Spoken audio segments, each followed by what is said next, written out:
everybody. Seamus, the only reason I wanted you to speak before me is because, as anyone who's seen you drive will know, you're a lot easier to follow the speeches than you are in a car. That's it. That's the only reason. Ladies and gentlemen, for those who don't know me, my name is Niall Quigley.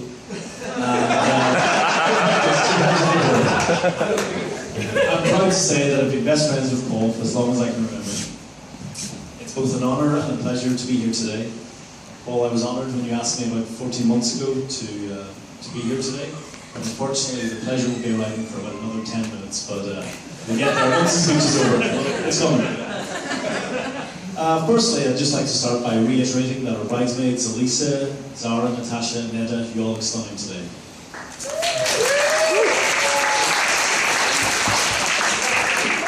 And Shabs, in particular, you are breathtaking today.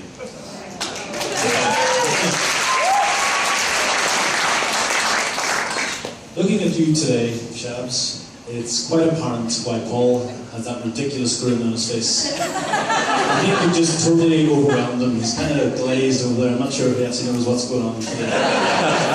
Do you know what's happening, Paul? I'll fill you in later on what today's all about, so don't sweat.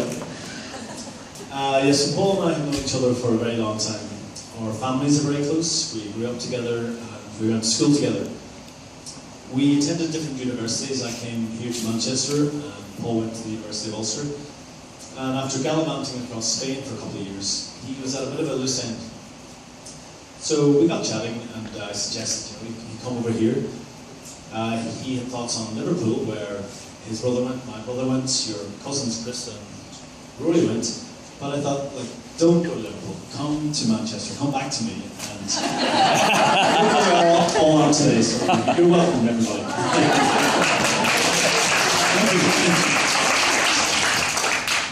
When he got to Manchester, he didn't really know what direction he was going to take, so first order of the day was to get a job, and we thought the quickest and easiest job he could find would be bar work.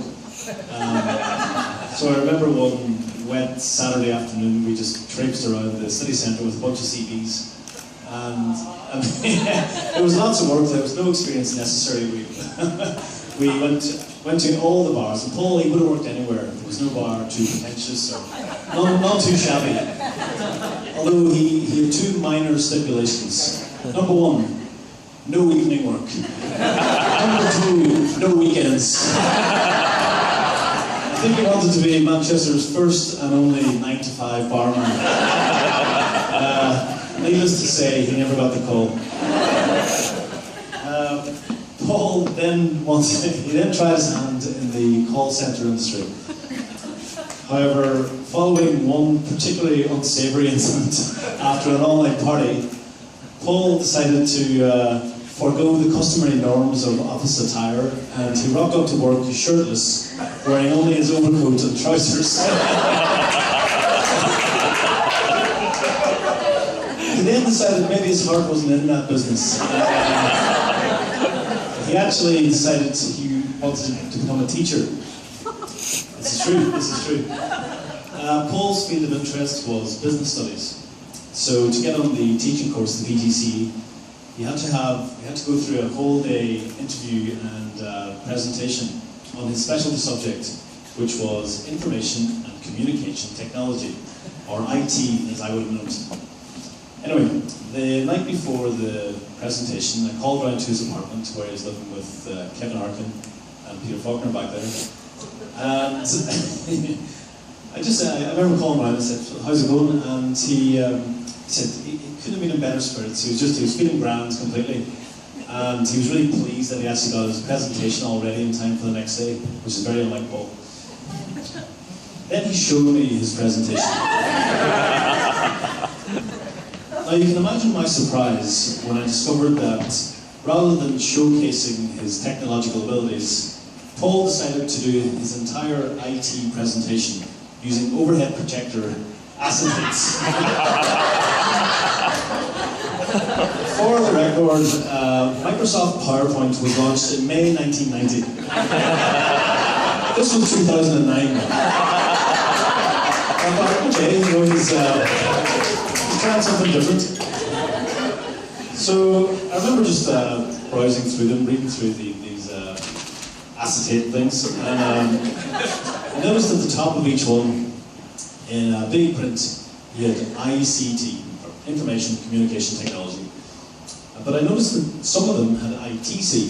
So these ones were ICT, these other ones ITC. So I said to him, Paul, like, which one is it? These are ITC, these others are ICT.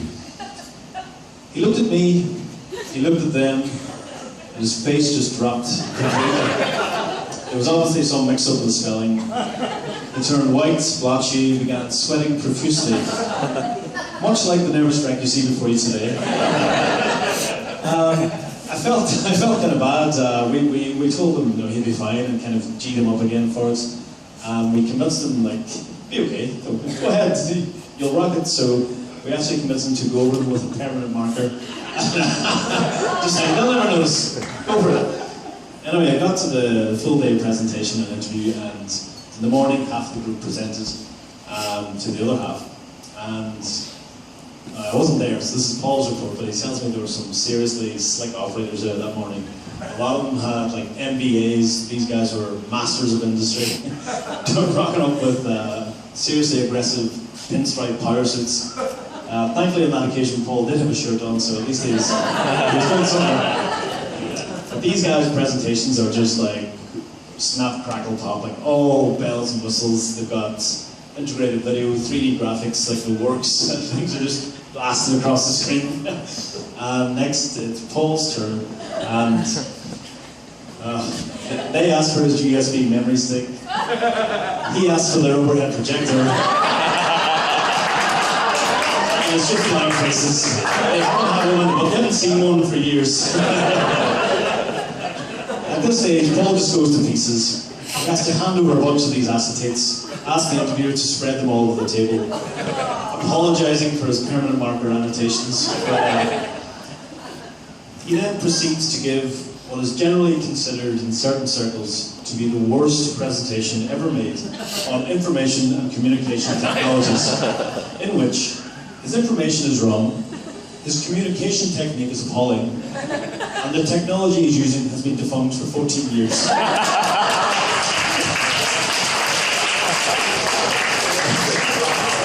Needless to say, he never got that call either. Perhaps the young business minds of Manchester are just that little bit more acute because of it. In the end, it all worked out well. Paul decided, after much soul searching, just to go back to school, and he went to Liverpool and got his Masters in Commercial Property Management.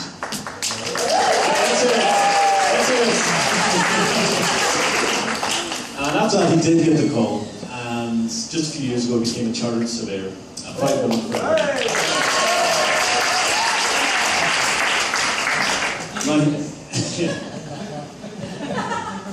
He's actually doing really well for himself at the minute. He's quite successful in his chosen field. But you know what Paul's like, he would never brag, he would never know. I was actually in the pub with him most of Wednesday, and you wouldn't know he had a penny. Very humble.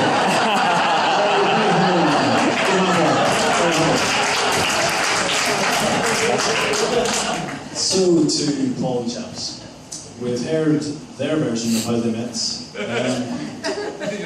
Here's what I remember of it.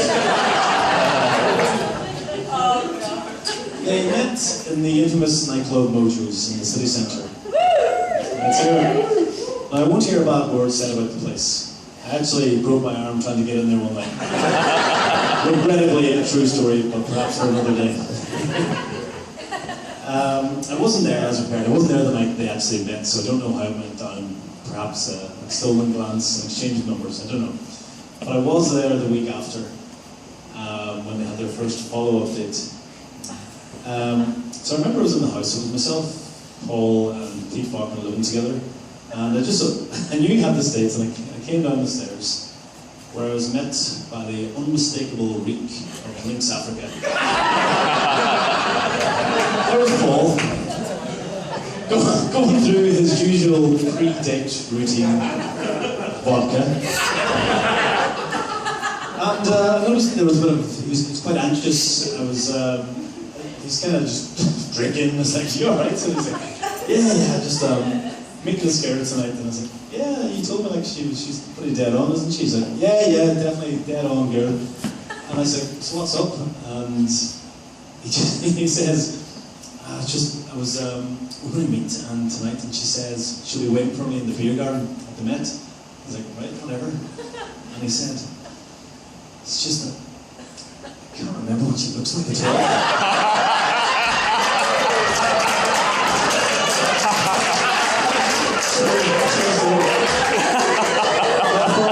For most people, when they meet, when they meet that one true someone, their soulmate, the one, it's a moment they never forget. Unfortunately for our Paul, it's a moment he'll never remember.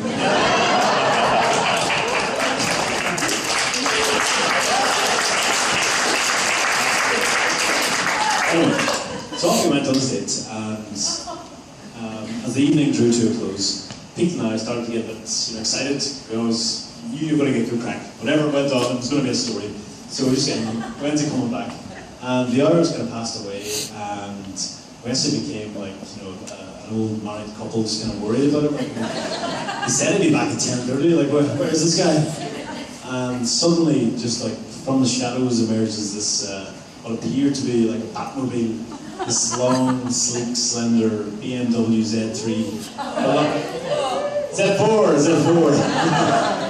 You're right, Emma. Z4, belonging to Shabs. And as it just purred to a standstill outside our front gate, Pete and I just kind of looked at each other and said, as this guy's luck finally arrived. What is going on here? And we were just kind of waiting. I'm not sure what for, perhaps a Titanic-style hand plant against the steam windscreen. It never came, but suddenly I remember the door pops open and out jumps Paul, and he's just beaming like a Cheshire cat that's just OD'd on the cream.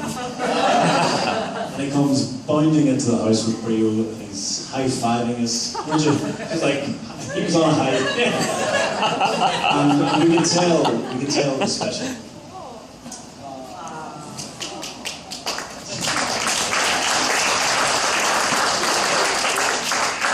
Shabs, as we got to know you over the following weeks and months, we soon got to know your warmth, your sense of humour, your small hands. We quickly realised that Paul's luck hadn't just arrived, he'd actually hit the jackpot.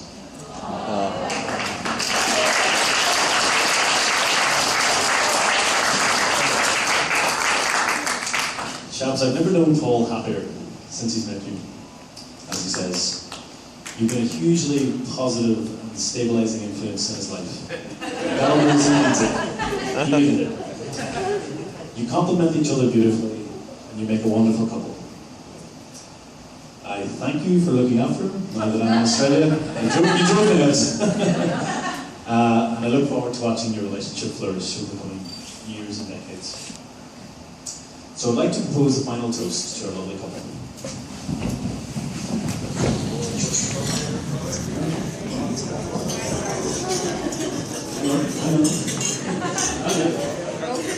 For our